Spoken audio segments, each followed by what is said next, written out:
आजिकल आम अधिकांश लोक इंस्टाग्राम और अन्य सोशल मीडिया प्लेटफॉर्म को व्यवहार करुचु किंतु आमे से सुरक्षा विषय रे भाविबा को भूली जाउछु। मो पाखु गोटे झियो आसी कहिला जे तांको इंस्टाग्राम रे प्राइवेट कर रखिथिबा फोटो आउ वीडियो सबु आउ तांकर लीक हे जाईची बोली के से मते कहले आउ कोनोसी अजणा लोक तांको नेइछंदी बोली के से सबु मते कहले से केउठु ए फोटो गुडा को नेले केमिति नेले से मते जानि पारि नथिले परे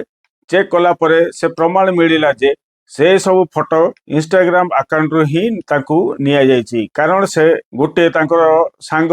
रो इंस्टाग्राम आईडी को तांको निज फोन रे लॉग इन करी रखिथिला तेणु एही परी आपनको इंस्टाग्राम व्यवहार करूछंती निश्चय भाव चेक करी नियंतु आपनको आईडी कोनोसी फोन बा डिवाइस रे लॉगिन होई नाही तो ये देखिबा को एवं ताकू सब चेक करिया को बहुत सहज प्रोसेसिंग अछि। चलंतु देखिबा इंस्टाग्राम रे आपण व्हेयर योर लॉग्ड इन केमिति चेक करिवे। आपणको इंस्टाग्राम ऐप को खोलंतु राइट साइड ऊपर थ्री डॉट ऊपर क्लिक करंतु आउ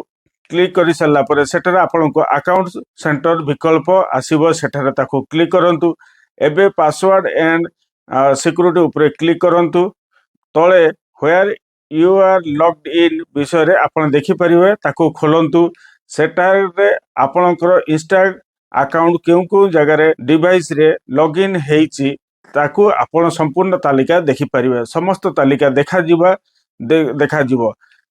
कोन करिबा दरकार जे डिवाइस गुडी का आपणकर ना अन्य कहार से गुडी को आपण बाछि निर्णय नियंतु बाकी अजणा डिवाइस को तुरंत लॉग आउट करंतु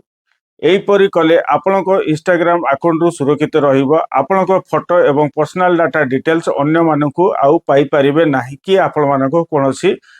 लीक हबोनी कि भविष्यत रे आपण मानको प्राइवेसी रिस्क हबो नाही ए सूचना निश्चित समस्त पाखरे शेयर करंतु विशेष करिकि छोटो छात्र छात्री सहित जो माने कि इंस्टाग्राम बहु व्यवहार करछंती लोक मानको सहित सोशल मीडिया व्यवहार करतुवा भूल नुहे किंतु सतर्क एवं सचेतन रहिबा आवश्यकता अटे। जदि ए वीडियो को आपण मानको इन्फॉर्मेटिव लागिछि लाइक शेयर सब्सक्राइब कर दियंतु आपण मानको प्यारा सा मतामत देकी हमको उत्साहित करंतु। जय हिंद जय भारत।